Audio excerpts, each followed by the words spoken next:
Assalamualaikum warahmatullahi wabarakatuh. Waalaikumsalam warahmatullahi. Bismillahirrahmanirrahim. Alhamdulillahirabbil alamin. Wassalatu wassalamu ala asyrafil anbiya'i wal mursalin sayyidina wa habibina wa maulana wa qurrati a'yunina Muhammadin wa ala alihi wa ashabihi wa man tabi'ahum bi ihsanin ila yaumiddin. Rabbi syrah li sadri wa yassir li amri wa hlul 'uqdatam min lisani yafqahu qawli. Rabbi zidna ilma wa rizukna fahma amin ya rabbal alamin. Amma ba'du. Para santri-santri online yang saya cintai semua, dan mari kita kembali akan ngaji kitab Ihya, ngaji mingguan seperti biasa. Kita akan memulai pengajian ini dengan menghadiahkan Al-Fatihah. Bismillahirrahmanirrahim. Ila ruhi nabiyina wa syafi'ina wa mulana Muhammadin sallallahu alaihi wasallam wa ila arwahil anbiya'i wal mursalin wa ila arwahil ali wal ashabi ajma'in wa ila arwahil awliya'i wa syuhada'i was salihin, khususan ila ruhi sultanil awliya asy-syaikhul al-Jilani wa Al-Imam Al-Junaid Al-Baghdadi wa Hujjatul Islam Abi Hamid Al-Ghazali qaddasallahu sirrahum wa nawwara dharaihahum wa a'adalum barakatihim wa nafa'ana bi'ulumihim ila arwahi al-awliya ashabi turuqil mu'tabarah wa awliya'illahi ta'ala fi ardi Jawa qaddasallahu asrarahum wa nawwara dharaihahum wa a'adalum barakatihim wa nafa'ana bi'ulumihim wa amaddana bimadadihim wa ila arwahi ulama'ina wa masyayikhina wa masyayikhi masyayikhina, khususan ulama'ana muassisi jam'iyyati Nahdlatul Ulama wal ulama'i al-akharin muassisi al-jam'iyyatil islamiyatil ukhra fi baladina Indonesia wa ila arwahi ulama'ina muassisi al-ma'ahid al-islamiyah wal madaris wa al-ma'ahid al-islamiyah fi Indonesia, ghafarallahu dhunubahum wa satara ayubahum wa yu'li darajatihim ila arwahi abaina wa ummahatina wa ajdadina wa jaddatina wa ikhwanina wa akhwatina wa asdiqaina, ghafarallahu dhunubahum wa satara ayubahum wa yu'li darajatihim syai'ulillahi lahumul fatihah. A'udzu billahi minasyaitonir rajim. Bismillahirrahmanirrahim. Alhamdulillahi rabbil alamin arrahmanir rahim maliki yaumiddin. Iyyaka na'budu wa iyyaka nasta'in ihdinas siratal mustaqim siratal ladzina an'amta 'alaihim ghairil maghdubi 'alaihim waladdallin amin. Bismillahirrahmanirrahim. Qala al-muallif rahimahullahu ta'ala wa nafa'ana bihi wa bi 'ulumihi fid dharain amin. Rabbi yassir wa a'in. Kita mulai dengan Al-Munqidh minadh dhalal halaman 119 ya. 119 paragraf kedua, wa alal jumlati. Wa alal jumlati, dan secara keseluruhan, fal anbiya'u, para nabi-nabi itu adalah atibba'u amradil qulubi, adalah dokter, para dokter bagi penyakit-penyakit hati ya. Penyakit hati-hati.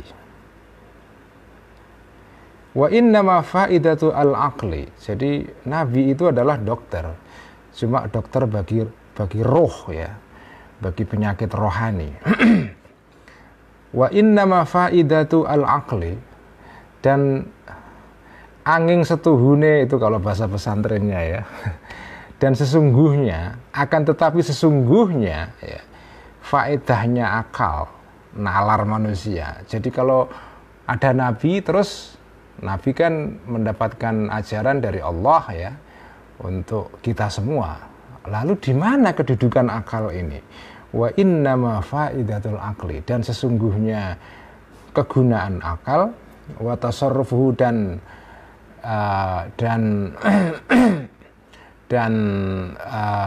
tindakannya akal itu ya, an arrafa, adalah untuk memberitahu akal ini kepada kita, dzalika, mengenai hal ini, mengenai bahwa nabi-nabi itu adalah dokter yang mampu mengobati rohani manusia. Jadi akal di dalam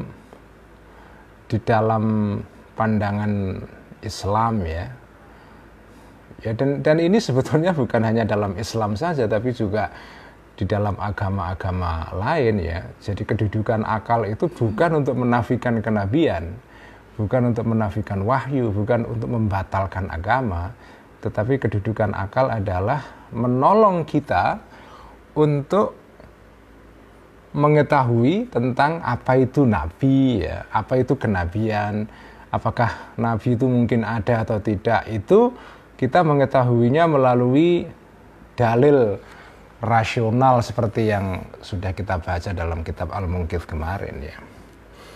Jadi akal dan wahyu bukan saling menafikan, ya. Wasyahida, dan menyaksikan akal ini linubuwati, bagi kenabian, bagi fenomena kenabian, bitasdiki, dengan cara membenarkan. Jadi akal itu fungsinya adalah membantu kita untuk membenarkan, untuk mengkonfirmasi bahwa kenabian itu mungkin terjadi. Walinafsi, dan menyaksikan terhadap dirinya akal ini bil'ama, dengan ketidaktahuan, dengan kebutaan, maksudnya ketidaktahuan, antar kima, untuk bisa mengetahui sesuatu, yudraku, yang bisa diketahui sesuatu ini, bi'ainin nubuwati, dengan mata kenabian. Jadi akal itu berdasarkan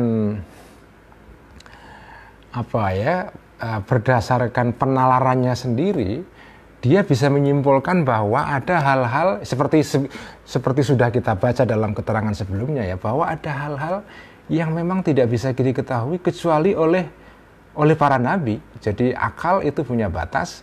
Jadi akal dengan penalarannya mengetahui batasnya. Itu artinya walinafsi bil ama, ya. Jadi akal dengan kemampuan akal itu sendiri, dengan kemampuan penalaran akal itu sendiri, kita akhirnya mengetahui bahwa kita ini sebetulnya buta, alama. Kita tidak tahu tentang sesuatu yang itu merupakan pengetahuan kenabian. Jadi ya, kalau kamu bukan nabi, ya kamu nggak akan tahu apa itu ilmu kenabian, apa itu sejatinya kenabian, ya. Nah, yang diterangkan oleh Al-Ghazali pada kitab ini kemarin itu ya hanya sekelumit saja, ya. Tapi hakikat kenabian itu tidak bisa diketahui dengan akal seluruhnya. Wa akhadha, dan memegang akal ini biaidina, terhadap tangan-tangan kita, menuntun maksudnya, wasallama, dan menyerahkan akal ini kepada kita, ilaiha, kepada nubuwah. Jadi akal itu menuntun kita menuju kepada kenabian. Tetapi kenabian itu sendiri tidak bisa dijangkau oleh akal. Jadi akal hanya bertugas untuk menggait kita, ya. Ya, dan apa ya? Dan menyadari bahwa akal itu punya batas, itu kan sesuatu yang tidak bermasalah, ya oke-oke saja kan, tidak masalah. Memang akal punya batas itu. Meskipun kita tidak tahu di dalam hal pengetahuan, ya, kita tidak tahu batas akal itu di mana. Karena itu kita mencoba terus untuk bereksperimen, ya. Jadi memang akal manusia ada batasnya, tetapi kadang-kadang di dalam masalah-masalah di luar kenabian, ya, ilmu manusia itu kan ada batasnya, tetapi batas itu sendiri kan terus bergerak, ya.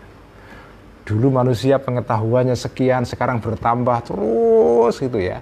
Ada batasnya, cuma batas ini bergerak terus, ya.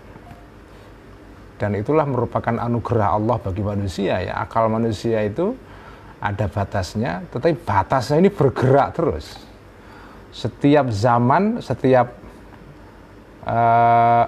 abad yang baru, setiap kurun baru, itu batas pengetahuan manusia berkembang terus. Artinya batas akal manusia untuk mengetahui sesuatu yang semula tidak diketahui itu berkembang terus, ya. Nah, tetapi sejauh menyangkut ilmu-ilmu kenabian, ya akal manusia nggak bisa menjangkau. Akal manusia tidak akan bisa mencapai itu, ya. Dan batas ini sebetulnya sesuatu yang sesuatu yang positif, ya. Jadi jadi misalnya misalnya dalam hal pengetahuan kan, Pengetahuan itu kan bisa bekerja, berjalan, bisa dikerjakan oleh manusia karena batasnya jelas. Jadi misalnya ilmu politik misalnya, atau ilmu ekonomi. Ya, ilmu ekonomi itu kan dia bisa menjadi ilmu karena dia punya batas-batas yang jelas. Ilmu ekonomi itu kan objek yang dibahas ya. Masalah yang dibahas dalam ilmu ekonomi itu kan sama dengan ilmu politik, ilmu sejarah, ilmu psikologi, sosiologi, antropologi, itu semua kan sama. Karena objek dari semua ilmu-ilmu ini adalah manusia. Cuma manusia itu kan dimensinya banyak. Sehingga kalau kamu ingin membahas manusia itu kamu harus batasi secara jelas. Oh, saya ingin membahas manusia dibatasi spesifik dari aspek perilaku manusia ini di dalam mencari atau mengelola sumber-sumber ekonomi. Ya, bagaimana dia mencari kekayaan, membagi kekayaan, dan seterusnya. Nah, lahirlah ilmu ekonomi. Ya. Saya ingin mengkaji manusia, tapi saya batasi hanya bagian dari tindakan-tindakan manusia yang terkait dengan usaha manusia untuk mencapai kekuasaan dan mempertahankannya. Jadilah ilmu politik gitu kan. Saya ingin meninjau manusia dari sudut kejiwaannya, dibatasi ya, dibatasi.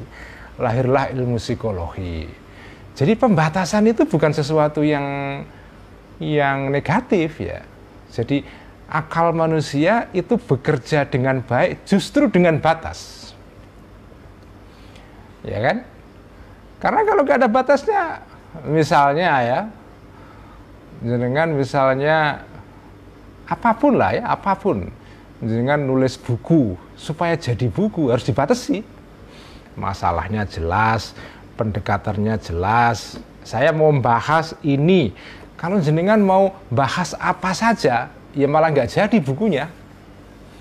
Ya, sesuatu itu jadi karena batas. Inilah keunikan manusia itu ya. Jenengan itu kalau nggak dibatasi, itu malah nggak jadi. Pekerjaan itu jadi karena dibatasi dengan jelas. Tujuannya jelas. Metode untuk mencapai tujuan itu jelas. Lalu sampean kalau misalnya bepergian, nggak dibatasi tujuannya, itu kan akhirnya orang bingung kan. Sampean mau kemana? Nggak tahu. Ya nggak kemana-mana, kelihatannya berjalan, tapi sampean tidak kemana-mana. Jadi jenengan justru mencapai tujuan karena membatasi tujuannya. Saya ingin ke Semarang, mau ketemu dengan Pak Demung Paryono misalnya. Nah, ketemu, dibatasi, tujuannya kecil. Nah, dengan tujuan yang kecil dibatasi ini, kemudian sampean akan mencari jalan yang tepat ke sana. Saya supaya sampai ke Semarang naik apa? Saya batasi, naik sepur misalnya. Ya udah sepur. Nggak bisa, saya mau ke Semarang, tapi saya tidak mau dibatasi moda transportasinya. Artinya, ya pokoknya saya ke Semarang. Nggak jelas mau pakai apa, mau mobil, mau pesawat, mau sepur, nggak jelas. Ya nggak sampai ke Semarang. Jadi pembatasan itu justru membuat kita bisa melakukan sesuatu dengan baik ya. Jadi akal manusia itu memang terbatas ya. Tapi justru dengan pembatasan itu manusia bisa menciptakan pengetahuan, melahirkan ilmu, membangun peradaban dan seterusnya ya. Dan salah satu batas akal manusia antara lain ya, ada ilmu-ilmu yang tidak bisa diketahui oleh akal tapi bisa diketahui oleh para nabi-nabi itu. Pengetahuan mengenai alam gaib ya, surga, neraka, mengenai apa yang terjadi setelah kematian itu semua tidak akan bisa diketahui melalui akal manusia itu ya. Wasallama dan menyerahkan akal ini kepada kita ilaiha kepada nubuwah, kepada kenabian. Taslimal umyani seperti menyerahkan orang-orang yang buta, ilal qaidina, kepada para penuntun, ya. Dengan itu perilaku atau sikap kita kepada para nabi-nabi itu seperti kita orang buta terhadap orang yang menuntun mereka. Ya, kita serah diri kepada para nabi-nabi itu, ya. Karena mereka sumber dari pengetahuan-pengetahuan yang tidak bisa diketahui oleh akal.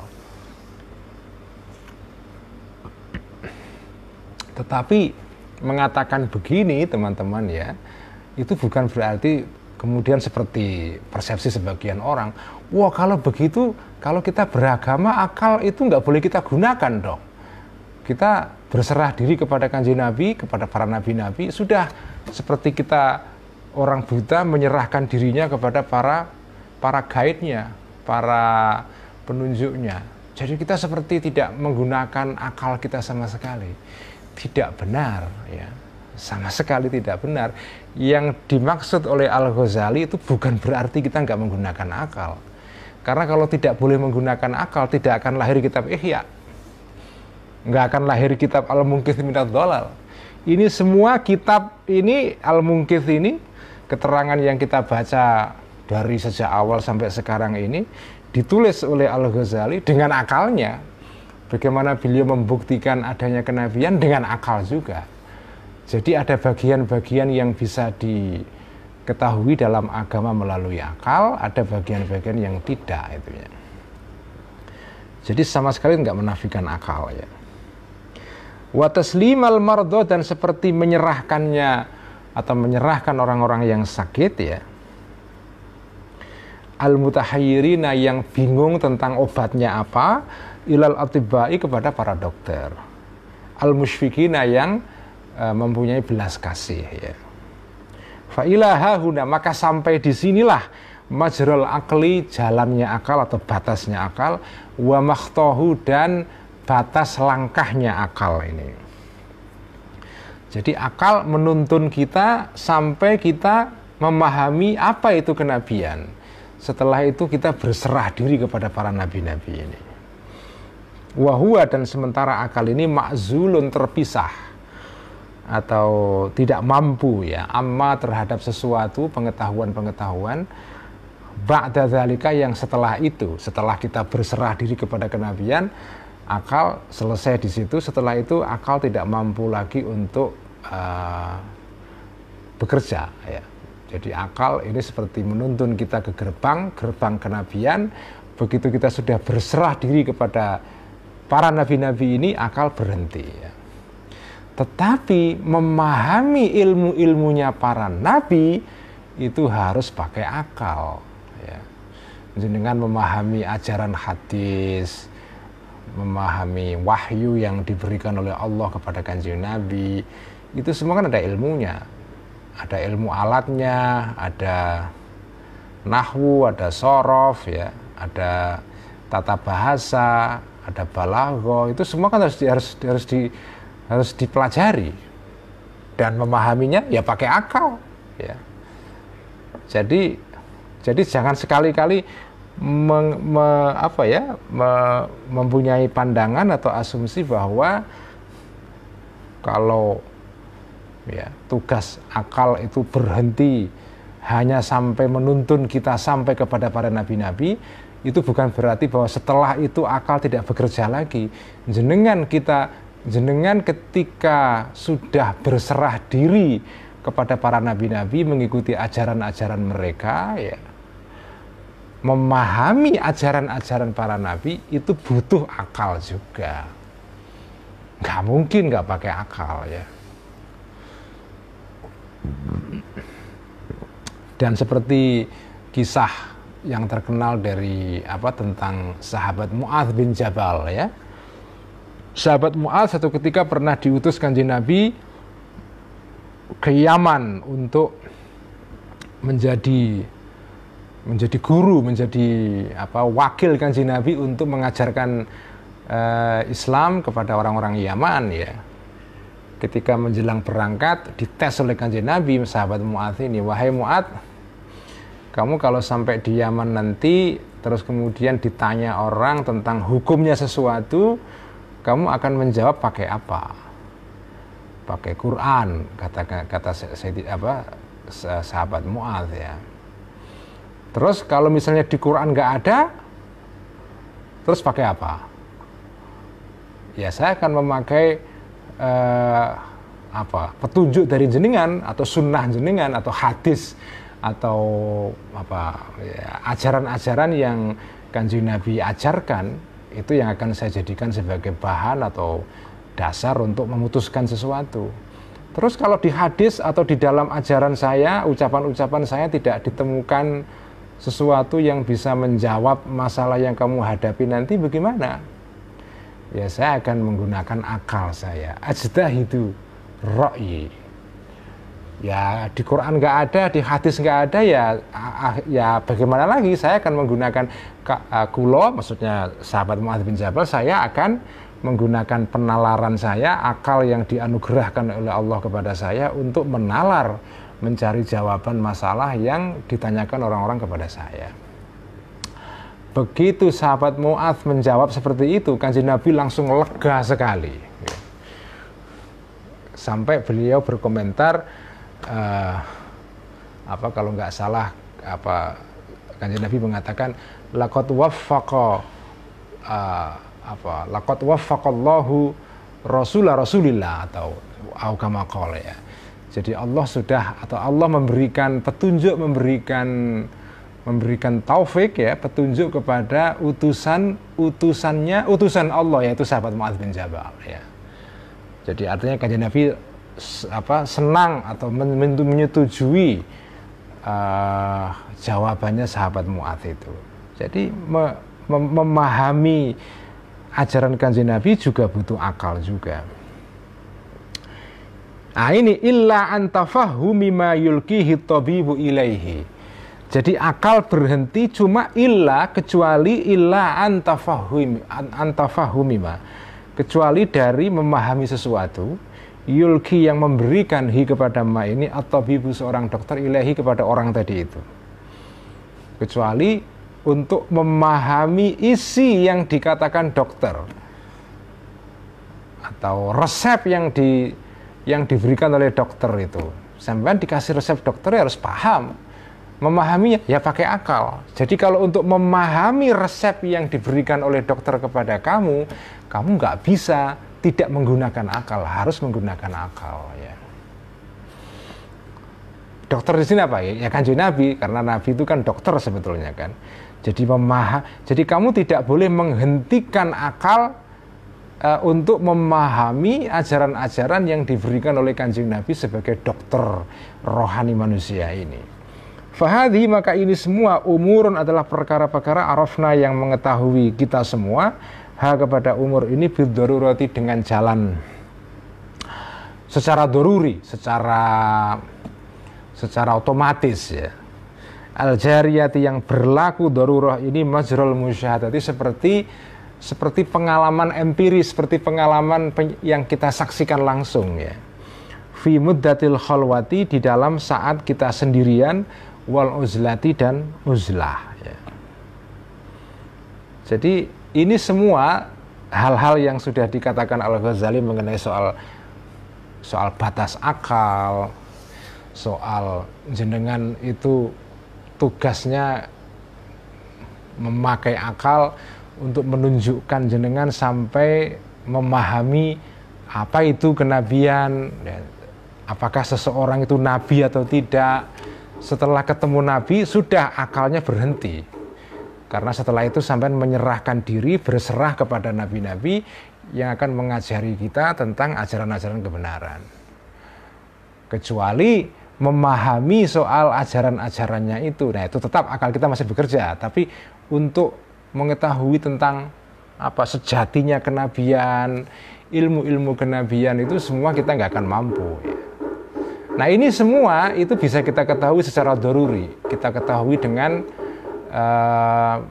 secara otomatis. Jadi ilmu tentang ini semua itu ilmu doruri, ilmu yang begitu jelasnya sehingga kita nggak akan bisa menolak itu ya.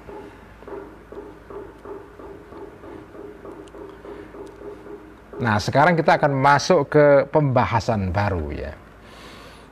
pembahasan baru tentang kalau kita sudah tahu kenabian itu mungkin terjadi dan bahwa seseorang itu dengan bukti-bukti tertentu itu adalah nabi, ya. Dan kalau kita sudah mengetahui bahwa si A atau si B atau si C itu nabi, maka kita semestinya, ya, mengikuti ajaran-ajaran kebaikan yang diajarkan oleh para nabi-nabi ini. Tapi ternyata kok ada orang-orang yang sudah mengetahui dan mengakui ini semua, ya, mengakui bahwa kenabian itu mungkin terjadi, bahwa si A atau si B, bahwa Nabi Muhammad itu nabi, Nabi Isa itu nabi, dan seterusnya. Setelah dia tahu mengenai itu semua, kenapa kok dia tidak mau mengikuti ajaran para nabi-nabi?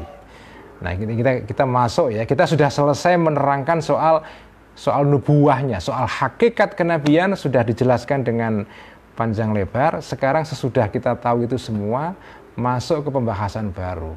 Kalau ada orang-orang sudah tahu kalau ada kenabian, ada ajaran kebaikan dari para nabi-nabi, kenapa kok tidak mau mengikuti itu? Nah, ini sekarang kita masuk di situ. Tsumma ra'ayna, kemudian melihat aku, maksudnya Al-Ghazali, futural i'tiqadati, terhadap kendornya keyakinan-keyakinan, ya. Fi aslin nubuwati, di dalam di dalam asalnya, pokoknya kenabian, ya. Tsumma fi haqiqatin nubuwati, kemudian di dalam hakikatnya kenabian. Tsumma fil amali, kemudian di dalam menjalankan, mengamalkan, bima, terhadap sesuatu, ya, mengamalkan sesuatu, ajaran, syarahat yang menjelaskan, hu, kepada ma ini, an-nubuwatu, para nabi-nabi atau kenabian. Wa tahaqqaqna, dan memverifikasi atau membuktikan, memverifikasi, kami atau aku Al-Ghazali, syuyu'a dzalika, menyebarnya hal-hal itu semua, yaitu orang-orang yang tidak percaya kepada pokoknya kenabian atau hakikat kenabian, atau tidak mau menjalani apa yang diajarkan para nabi-nabi, itu semua menyebar bainal khalqi, di antara banyak orang-orang. Jadi sebetulnya Al-Ghazali ini menceritakan sesuatu yang terjadi pada zamannya, ya. Pada zaman beliau itu ada orang-orang yang mengingkari adanya kenabian, ya.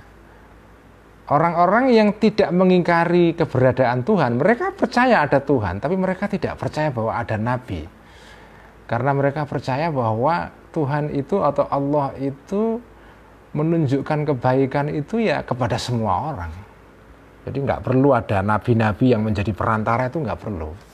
Karena kan hujahnya orang-orang ini kan misalnya mengatakan bahwa, ya, manusia itu kan ketika lahir kan sudah dimodali oleh Allah berupa kemampuan untuk memahami baik dan buruk, ya. Jadi kan nggak usah sekolah kan tahu kalau maling itu jelek, maling itu jahat, atau membunuh orang itu jahat, bahwa korupsi itu jahat, bohong itu jahat. Itu kan semua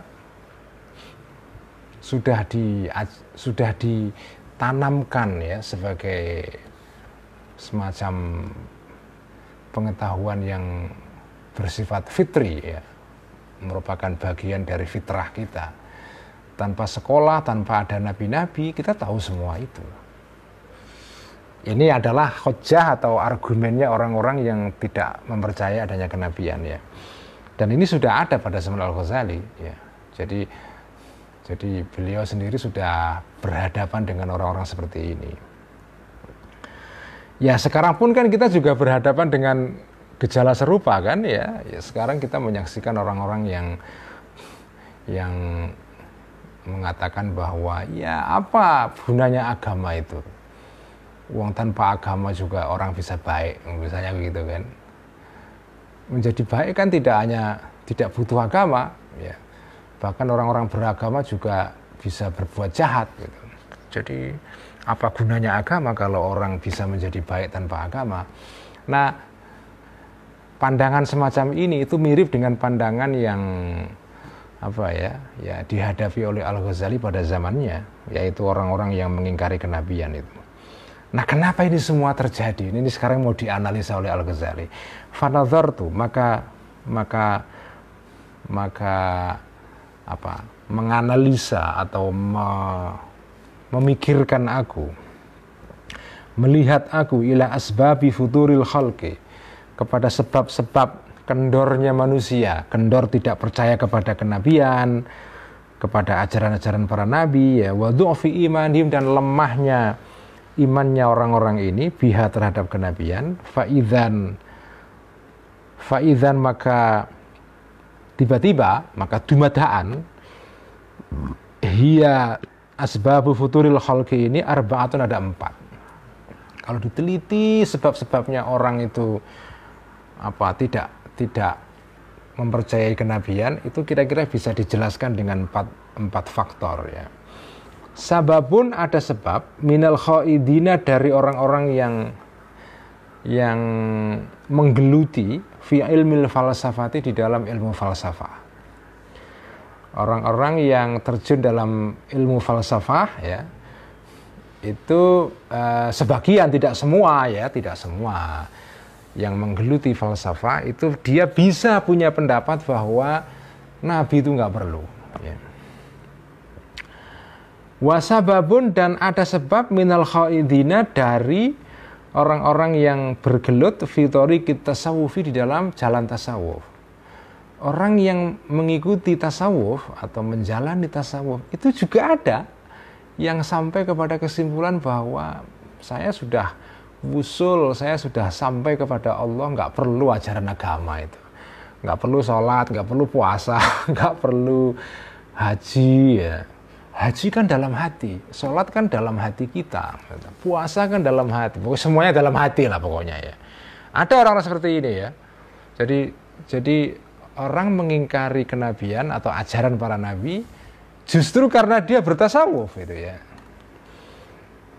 Dan jangan lupa, ya, gejala tasawuf ini di dalam sejarah tasawuf disebut sebagai tasawuf yang antinomian, ya.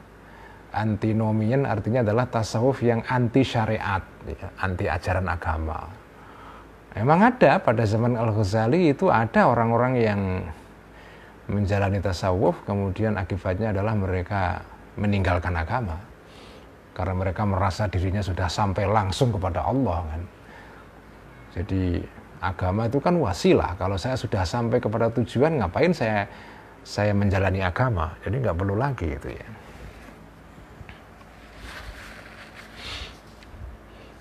Wasababun, dan sebab minal muntasibina, dari orang-orang yang berafiliasi ila da'wat ta'limi, kepada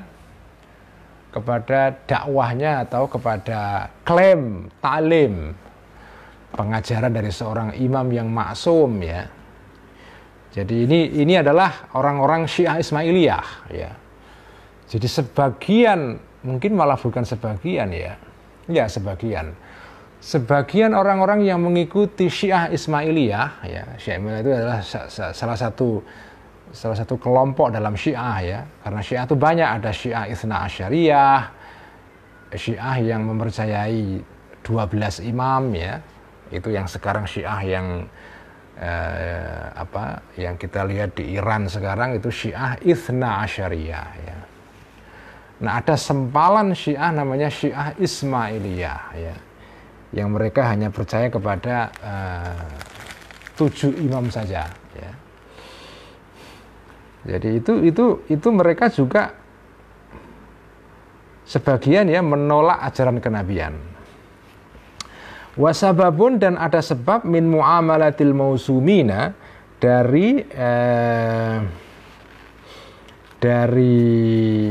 muamalahnya, ya, dari perlakuannya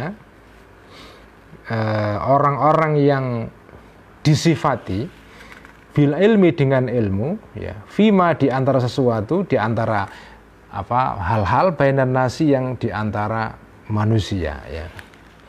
Nah, ini sebab yang mungkin tidak banyak terjadi, tapi bisa juga terjadi, yaitu sebab yang muncul karena orang yang punya ilmu, ya, karena ilmunya kemudian dia merasa bahwa dengan ilmu itu cukup, ya, dia nggak merasa butuh kepada seorang nabi. Saya sudah tahu tentang ajaran kebaikan, jadi saya nggak perlu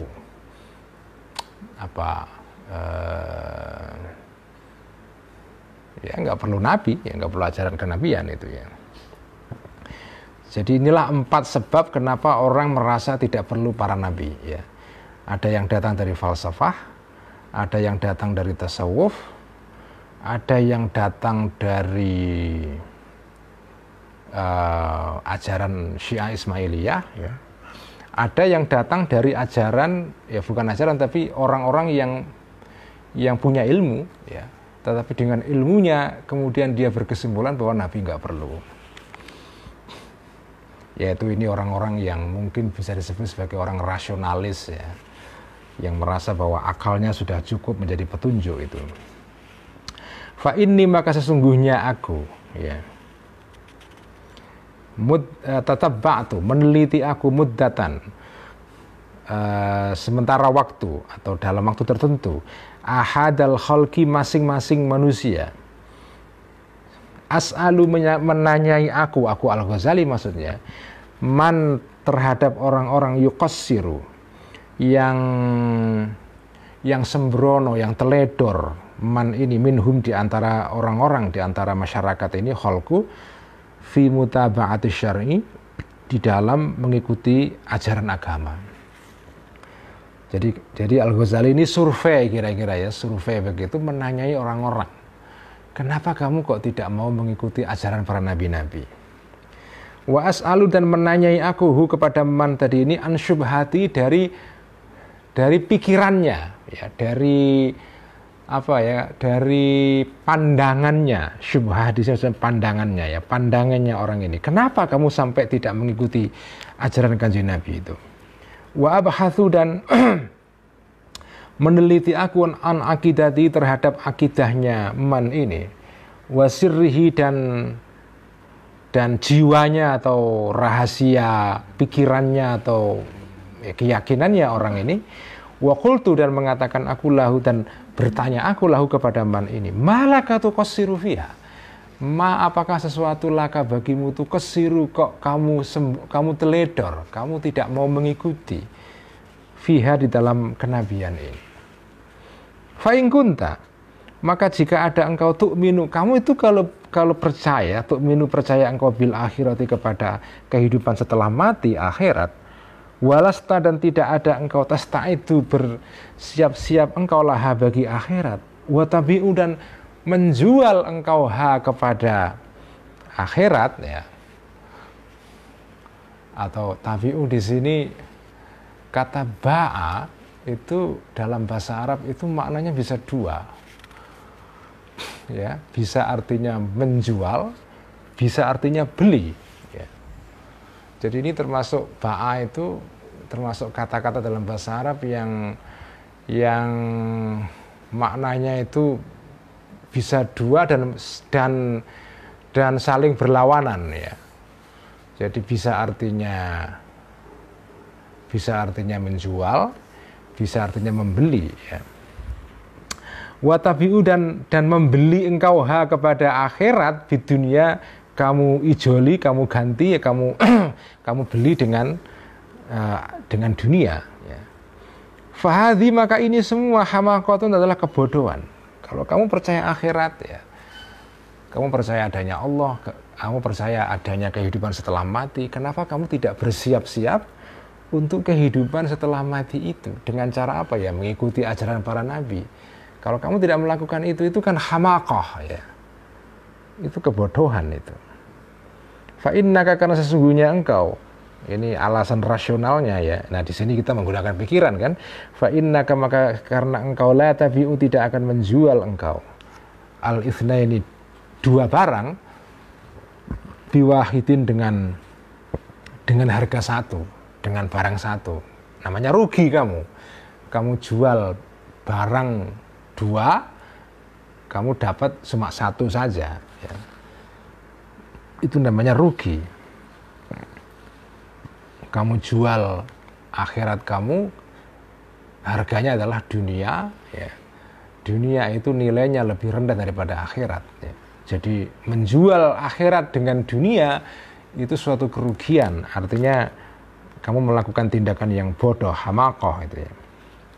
Fakaifa, maka bagaimana tabi'u menjual engkau ma sesuatu la nihayata yang tidak ada ujung lahu bagi ma ini, ya, yaitu akhirat nanti, kehidupan yang tidak ada batasnya, kamu jual bi ayyamin dengan harga berupa hari-hari atau waktu ma'dudatin yang terbatas, yaitu kehidupan di dunia ini.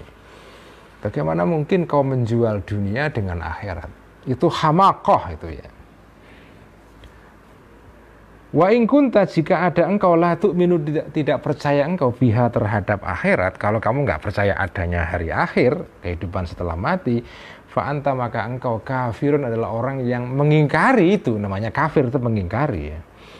Nah, kalau kamu tidak percaya, ya kamu fadabbir, maka usahalah engkau linafsika, bagi dirimu, fi talabil imani, untuk mencari atau mendapatkan keimanan.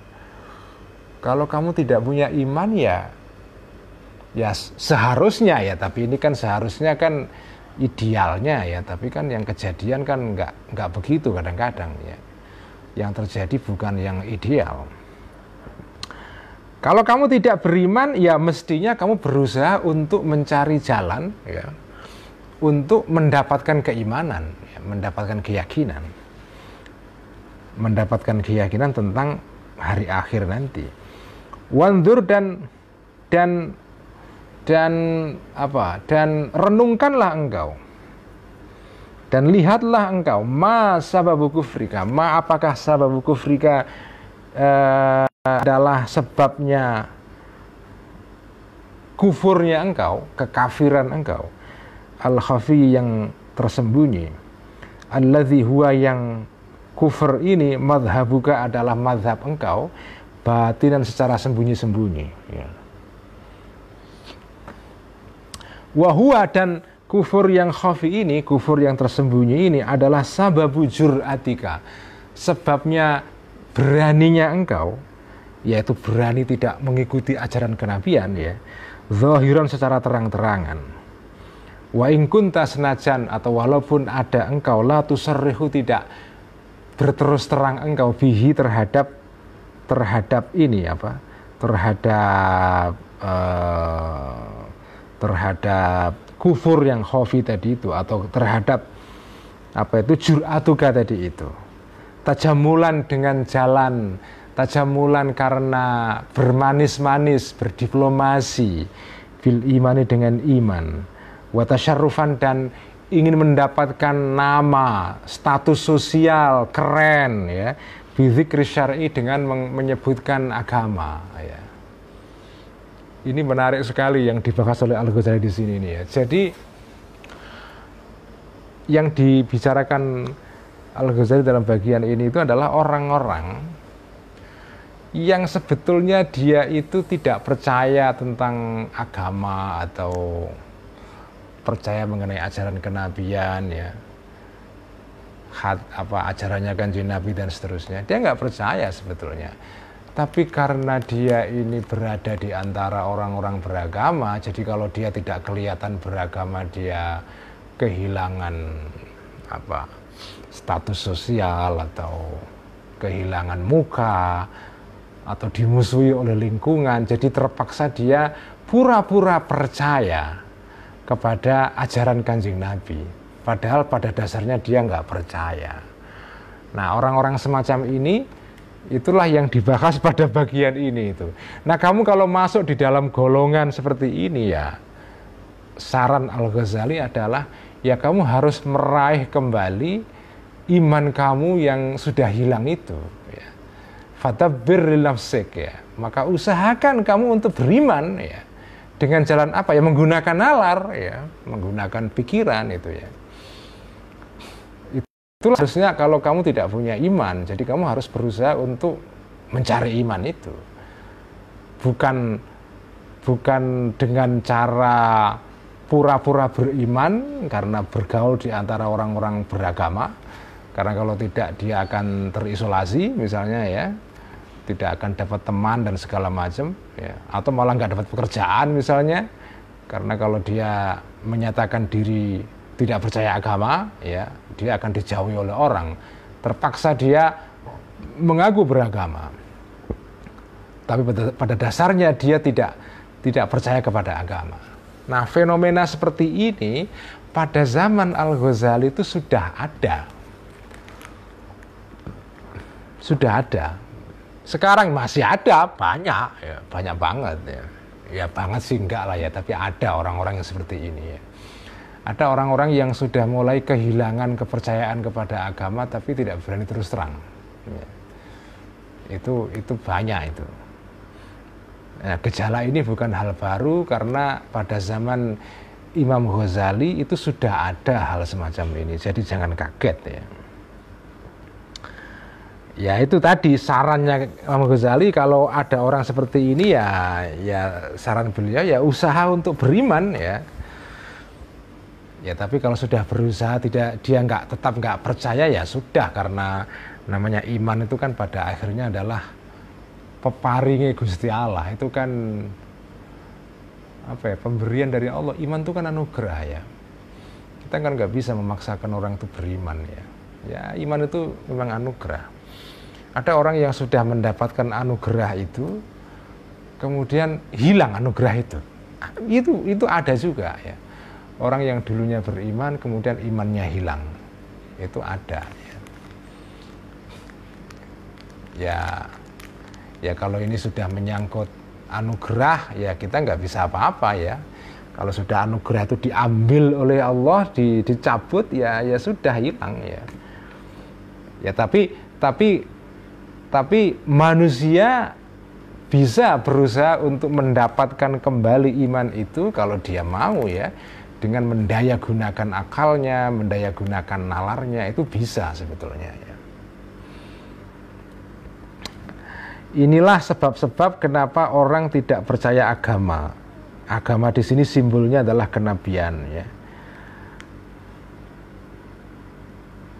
Cukup ngaji Al-Munqidh malam ini sampai di sini.